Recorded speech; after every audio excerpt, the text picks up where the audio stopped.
ನಾನು ಕಳೆದ ಕ್ಲಾಸಲ್ಲಿ ಹೇಳಿದಾಗೆ ನಮಗೆ ಇಂಗ್ಲಿಷ್ ಓದೋದು ಬರೆಯೋದಕ್ಕೆ ಕನ್ನಡದಲ್ಲಿ ಇಲ್ಲದೆ ಇರುವಂತಹ ಒಂದು ವಿಷಯ, ತುಂಬ ಇಂಪಾರ್ಟೆಂಟ್ ವಿಷಯ, ಅದು ಸೈಲೆಂಟ್ ಲೆಟರ್ಸ್.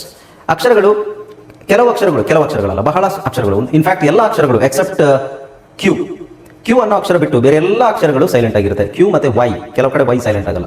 ಬೇರೆ ಎಲ್ಲ ಅಕ್ಷರಗಳು 24 ಅಕ್ಷರಗಳು ಸೈಲೆಂಟ್ ಆಗುತ್ತೆ. 80% ಸೈಲೆಂಟ್ ಅಕ್ಷರಗಳೇ ಇರ್ತವೆ ನಿಮಗೆ ಓದಬೇಕಾದ್ರೆ.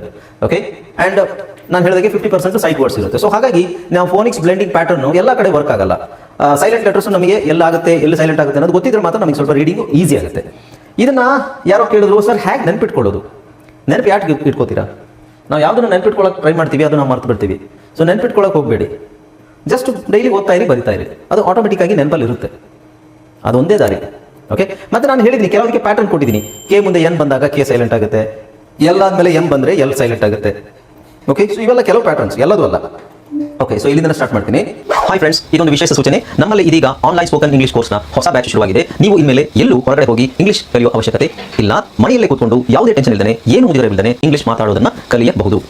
ಸ್ನೇಹಿತರೆ, ಸ್ಪೋಕನ್ ಇಂಗ್ಲಿಷ್ ಮಾತ್ರ ಅಲ್ಲ, ನಿಮಗೆ ಇಂಗ್ಲಿಷ್ನ ಓದಲಿಕ್ಕೆ ಬರಲಿಕ್ಕೆ ಬರಲ್ಲ ಅಂತ ಇಟ್ಕೊಳ್ಳಿ. ಈಗ ಇಂಗ್ಲಿಷಲ್ಲಿ ನಿಮಗೆ ಓದಲಿಕ್ಕೆ ಬರಲಿಕ್ಕೆ ಬರಲ್ಲ, ಬರೀ ನಿಮಗೆ ABCD ಮಾತ್ರ ಗೊತ್ತು, ಅಥವಾ ABCD ಓದಿಲ್ಲ ಅಂತ ಇಟ್ಕೊಳ್ಳಿ. ಸೊ ABCD ಓದಿಲ್ಲ ಅಂತ ಪರವಾಗಿಲ್ಲ, ನಾವು ನಿಮಗೆ ಇಂಗ್ಲಿಷ್ನ ಬೇಸಿಕ್ಕಿಂದನೇ ಓದಲಿಕ್ಕೆ ಮತ್ತೆ ಬರಲಿಕ್ಕೆ ಸಹ ಹೇಳ್ಕೊಡ್ತೀವಿ.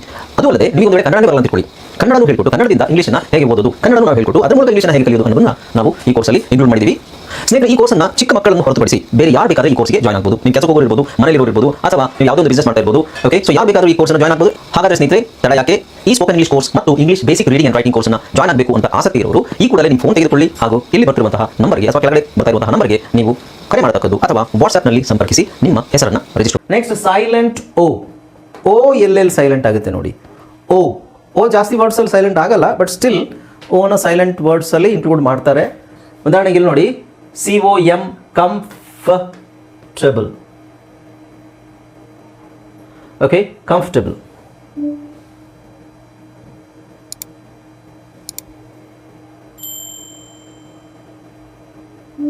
ಓಕೆ, ಸೊ ನಾನು ಸ್ವಲ್ಪ ಡೀಟೇಲ್ ಆಗಿ ಹೇಳ್ತೀನಿ, ಯಾಕೆಂದ್ರೆ ಮತ್ತೆ ನೀವು ಡೌಟ್ಸ್ ಕೇಳೋ ಥರ ಇರಬಾರ್ದು. ಆಮೇಲೆ ಅದು ಯಾಕೆ ಹಿಂಗೆ ಅಂತ ಕೇಳೋ ಥರ ಇರಬಾರ್ದು. ಸ್ವಲ್ಪ ಡೀಟೇಲ್ ಆಗಿ ಹೇಳ್ತೀನಿ. ಇಲ್ಲೊಂದು ಪದ ಇದೆ ನೋಡಿ, ಕಂಫರ್ಟಬಲ್. ಸೊ ಇಲ್ಲಿ ನಾವು ಇಲ್ಲಿ ಓ ಸೈಲೆಂಟು, ಆರ್ ಸೈಲೆಂಟ್, ಎರಡು ಸೈಲೆಂಟ್ ಆಗಿದೆ. ಓ ಮತ್ತು ಆರ್ ಎರಡು ಸೈಲೆಂಟ್ ಇರುತ್ತೆ. ಕಂಫರ್ಟಬಲ್. ಕಾಮನ್ ಆಗಿ ಎಲ್ಲರೂ ಈ ಪದನ ಹೆಂಗೆ ಹೇಳ್ತಾರೆ, ಕಂಫರ್ಟಬಲ್ ಆಗಿದೆಯಾ ನಿಮಗೆ, ಕಂಫರ್ಟಬಲ್ ಇದಿರ್ತಾನೆ. Are you comfortable? ಕಂಫರ್ಟಬಲ್ ಅವಶ್ಯಕತೆ ಇಲ್ಲ. ಸೊ ಅಲ್ಲಿ COM ಕಂಫರ್ಟಬಲ್, ಅದು ಟೇಬಲ್. ನೋಡಿ ಇಲ್ಲಿ ನಿಮಗೆ ಏನು ಅನ್ಸುತ್ತೆ, ಟೇಬಲ್ ಅಂತ ಅನ್ಸುತ್ತೆ. Table, TABL, table. ಟೇಬಲ್ ಅಲ್ಲ, ಕಂಫರ್ಟಬಲ್. ಸೊ ಟೇಬಲ್ ಅನ್ನೋದು ಟಿಬಲ್ ಅಂತ ಸೌಂಡ್ ಆಗುತ್ತೆ. Comfortable, uncomfortable. Are you comfortable? Comfortable. So O ಇಲ್ಲ, ಆರ್ ಇಲ್ಲ. ಇಲ್ಲಿ ಇರೋ ಏನಿದೆ, ಏನ ನಾವು ಅಂತ ಹೇಳಿ ಕಂಫರ್ಟಬಲ್. ಟೇಬಲ್ ಅಲ್ಲ, ಕಂಫರ್ಟಬಲ್. ಓಕೆ, ಸೊ ಟಿಬಲ್ ಅಂತ ಏನಾದರೂ ಹೇಳಿ, ಕಂಫರ್ಟಬಲ್, ಈ ಥರ ಪ್ರೊನೌನ್ಸ್ ಮಾಡಬೇಕು. ನೆಕ್ಸ್ಟ್, ಕ್ಯಾಥೋಲಿಕ್ ಅಲ್ಲ, ಕ್ಯಾಥಲಿಕ್, ಇಲ್ಲಿ ಓ ಸೈಲೆಂಟ್. ಫೇವರೇಟ್ ಅಲ್ಲ, ಇಲ್ಲಿ ಓ ಸೈಲೆಂಟ್. ಯು ಹಾಕಿದ್ರೆ ಸಾಕು, ಫೇವರೇಟ್. ನೆಕ್ಸ್ಟ್, ಚಾಕೋಲೆಟ್ ಅಂತ ಹೇಳಲ್ಲ ನಾವು, ಚಾಕ್ಲೆಟ್, ರೈಟ್?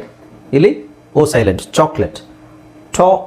ಈಗ ಆಮೆಗೆ ಇಂಗ್ಲೀಷಲ್ಲಿ ಟಾಯ್ಸ್ ಅಲ್ಲ, ಟಾರ್ಟಿಸ್. ಸೊ ಇಲ್ಲಿ ಓನು ಸೈಲೆಂಟ್ ಇರುತ್ತೆ, ಟಾರ್ಟಿಸ್. ಇಲ್ಲಿ ಓ ಹೇಳ್ತೀವಿ, ಇಲ್ಲಿ ಹೇಳಲ್ಲ. ಹಿಸ್ಟ್ರಿ ಎಲ್ಲರಿಗೂ ಗೊತ್ತು, ಹಿಸ್ಟಾರಿ ಅಂತ ಹೇಳಲ್ಲ ನಾವು, ಹಿಸ್ಟ್ರಿ. ಓ ಅದರ ಅವಶ್ಯಕತೆನೇ ಇಲ್ಲ ಅಲ್ಲಿ. ಓಕೆ, ನೆಕ್ಸ್ಟ್ ಇಲ್ಲಿ ನೋಡಿ, ಪೀಪಲ್. ಇಲ್ಲಿ ಓ ಅವಶ್ಯಕತೆ ಇಲ್ಲ, ಅದು ಯಾಕೆ ಓ ಇದೆ ಅಂತ ನನಗೂ ಗೊತ್ತಿಲ್ಲ, ಬಟ್ ಅಲ್ಲಿ ಪೀಪಲ್ ಅಂತ ಹೇಳ್ತೀವಿ, ಓ ಸೈಲೆಂಟ್ ಮಾಡೋಣ. ಇಲ್ಲಿ ಲೆಪರ್ಡ್, ಇಲ್ಲಿ ಓ ಸೈಲೆಂಟ್, ಆರು ಸೈಲೆಂಟ್ ಮಾಡ್ಬೋದು. ಸೊ ಇಲ್ಲಿ ಲೆಪರ್ಡ್ ಅಲ್ಲ, ಲೆಪರ್ಡ್. ಓ ಇದೆ, ಓ ಯಾಕಿದೆ ಅಂತ ನನಗೂ ಗೊತ್ತಿಲ್ಲ, ಓ ಹೇಳೋದು ಬೇಡ ಅಷ್ಟೇ. ಲೆಪರ್ಡ್. ಹಾಗೆ ಇದೊಂದು ಪದ ಇದೆ, ಜೆಪಡಿ, ಆರ್ ಸೈಲೆಂಟ್ ಮಾಡ್ಬೋದು, ಜೆಪಡಿ. ಇಟ್ಸ್ ಜೆಪಡಿ. ಅದೇ ಅಮೆರಿಕನ್ಸ್ ಹೇಳ್ಬೇಕಾದ್ರೆ ಜೆಪಡಿ ಆರ್ ಅಂತ ಹೇಳ್ತಾರೆ, ಅದು ವಿಚಿತ್ರವಾಗಿರುತ್ತೆ, ಅದರ ಅವಶ್ಯಕತೆ ಇಲ್ಲ. ಈಸಿಯಾಗಿ ಜೆಪಡಿ. ನಾವು ಬ್ರಿಟಿಷ್ ಪ್ರೊನೌನ್ಸಿಯೇಷನ್ ಫಾಲೋ ಮಾಡೋಣ, ಯಾಕೆಂದರೆ ಅದೇ ನಮಗೆ ಈಸಿ. ನಾವು ಇಲ್ಲಿ ನೋಡಿ, ಇಲ್ಲಿ ಕುಡ್, ವುಡ್, ಶುಡ್. ಇದು ನಾನು ಆಲ್ರೆಡಿ ನಿಮಗೆ ಹೇಳ್ಕೊಟ್ಟಿದ್ದೀನಿ. ಯಾವ ಪಾಠದಲ್ಲಿ ಬರುತ್ತಿದ್ದು? Could, would, should.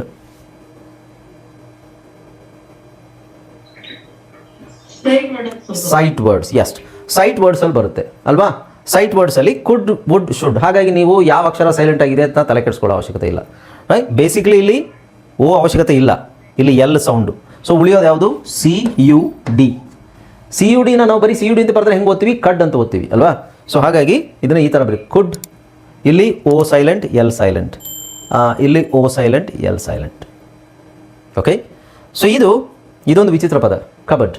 So common ಆಗಿ ಇದನ್ನು ಯಾರಾದರೂ ಹೆಂಗೆ ಹೇಳ್ತೀರಾ? ಈಗ ಇದನ್ನು ಓದ್ರಿ ಯಾರಾದರೂ, ಇದನ್ನು ಓದ್ರೆ ನೀವು ಹೆಂಗೆ ಓದ್ತೀರಾ ಅಂದರೆ ಕಬೋರ್ಡ್ ಅಂತಲೇ ಓದ್ತೀರಾ ಅಲ್ವಾ? ಏಕೆಂದರೆ ಬಿಡಿಸಿದಾಗ cup plus board, cup plus board, cupboard.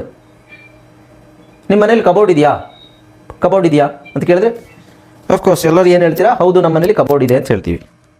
Actually ಅದರ ಸರಿಯಾದ ಪ್ರೊನೌನ್ಸಿಯೇಷನ್ ಕಬೋರ್ಡ್ ಅಲ್ಲ, ಕಬರ್ಡ್. ಇದು ಯಾರಿಗೆ ನೀವು ಹೇಳಿದ್ರೂ ಇಂಗ್ಲೀಷ್ ಗೊತ್ತಿರೋ ನಿಮ್ಮ ಫ್ರೆಂಡ್ಸಿಗೆ ಕಳಿಸ್ಕೊಡಿ, ಯಾರು ಒಪ್ಪೋದಿಲ್ಲ ಇದನ್ನು. ಕಬರ್ಡಾ? ಇಲ್ಲ, ಇದು ತಪ್ಪು. ಯಾರು ನಿಮಗೆ ಅವ್ರಿಗೇನು ಗೊತ್ತು, ಅವರಿಗೆ ಇಂಗ್ಲೀಷ್ ಗೊತ್ತಿಲ್ಲ ಅಂತ ಹೇಳ್ಬಿಡ್ತಾರೆ ಅಷ್ಟು. So correct pronunciation is cupboard.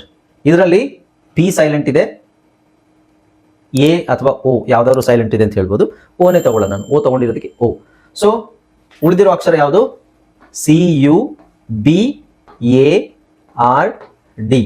So ಇಲ್ಲಿ ಎ ಆರ್ನ ಆರ್ ಅಂತ ಹೇಳಬೇಕಲ್ಲ ಅಂತ ಹೇಳಬೇಕು, ಇಲ್ಲ ಆರ್ ಸೈಲೆಂಟ್ ಆಗಿರುತ್ತೆ. ಅಗೇನ್ ಬಿ ಎ ಇದೆ, bed, bed, cupboard.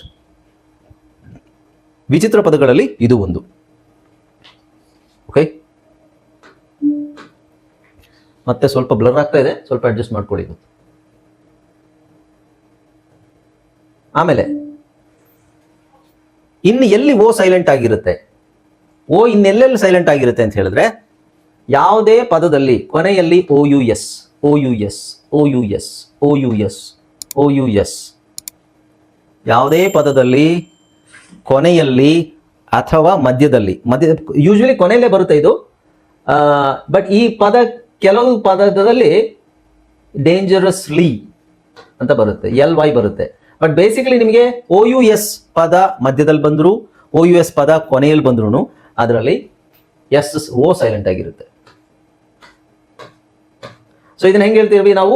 Famous, famous, F A M U S ಸಾಕು, F A M U S ಸಾಕು, ಅಲ್ಲಿ ಓ ಅವಶ್ಯಕತೆನೇ ಇಲ್ಲ. ಇದನ್ನೇ ನಾವು ಫೇಮಸ್ ಅಂತೀವಿ, ಬಟ್ ಇದನ್ನ ಹಿಂಗೆ ಬರೆದ್ರೆ ಫೇಮಸ್ ಅಂತ ಓದಬೇಕಾಗುತ್ತೆ, ಅದು ಅದರದೇ ಆದ ರೂಲ್ಸ್ ಇದೆ. ಓಕೆ, ಅದಕ್ಕೋಸ್ಕರ ಅದನ್ನ ಹಂಗೆ ಬರಿತೀವಿ, ಫೇಮಸ್, ಫೇಮಸ್. ಓಕೆ, ಸೊ ಇದು ಡೇಂಜರಸ್, ಡೇಂಜರಸ್. ನೀವು ಗಮನಿಸಿ, ಓದು ಸೌಂಡ್ ಏನು? ಆ ಅಥವಾ ಓ. ಈ ಆ ಮತ್ತೆ ಓ ಎರಡು ಸೌಂಡ್ ಬರಲ್ಲ ಕೊನೆಯಲ್ಲಿ. ಅರ್ಥ ಆಯ್ತಾ? Dangerous, famous, nervous, generous, poisonous, poisonous. ಸರಿ ಬರ್ದೀನ ಕನ್ನಡದಲ್ಲಿ? Poisonous, poisonous. ಇಲ್ಲೆಲ್ಲಾದ್ರೂ ನಿಮಗೆ ಓ ಓ ಓ ಅಂತ ಕಾಣಿಸುತ್ತಾ ಅಥವಾ ಆ ಕಾಣಿಸುತ್ತಾ? ಇಲ್ಲ, ಎಲ್ಲ ಅ ಇದೆ. ಯಾವುದು ಉಚ್ಚಾರಣೆ? ಯುದು. ಯು ಇದೆಯಲ್ವಾ? U S, U S, us ಇದೆ ಸಾಕು. ಅರ್ಥ ಆಗ್ತಿದೆಯಾ? ಸೊ ಓ ಎಲ್ಲೆಲ್ಲಿ ಸೈಲೆಂಟ್ ಆಗಿದೆ? ಕೊನೆಯಲ್ಲಿ ಓ ಯು ಎಸ್ ಬಂದ್ರೆ ಅಥವಾ ಮಧ್ಯದಲ್ಲಿ ಡೇಂಜರಸ್ಲಿ ಅಂದ್ರೆ ಓ ಯು ಎಸ್ ಬಂದು ಮತ್ತೆ ಎಸ್ ಎಲ್ ವೈ ಬಂದ್ರೆ, ಕೆಲವು ಪದದಲ್ಲಿ ಎಲ್ ವೈ ಬರುತ್ತೆ, ಆವಾಗಲೂ ನಿಮಗೆ ಓ ಸೈಲೆಂಟ್ ಆಗೇ ಇರುತ್ತೆ. ಓಕೆ, ಅದು ಕರೆಕ್ಟಾಗಿ ಅರ್ಥ ಮಾಡ್ಕೊಳ್ಳಿ. ಅರ್ಥ ಆಯ್ತಲ್ವಾ? ಸರ್ ಮತ್ತೆ ಪ್ರಶ್ನೆ ಕೇಳ್ಬಿಡಿ, ಸರ್ ಈ ವರ್ಡ್ಸ್ ಅಲ್ಲಿ ಹೆಂಗ್ ನೆನ್ಪಿಟ್ಕೊಳ್ಳೋದು? ಯಾಕೆ ನೆನ್ಪಿಟ್ಕೋತೀರಾ? ಪದೇ ಪದೇ ಡೈಲಿ ಓದಿದ್ರೆ ಅದಾಗೆ ಕೂತ್ಕೊಳ್ಳುತ್ತೆ ಮೈಂಡಲ್ಲಿ, ಯಾಕೆ ನೆನ್ಪಿಟ್ಕೋಬೇಕು? Right, next. ನೆಕ್ಸ್ಟ್ ಬಂದು ನಿಮಗೆ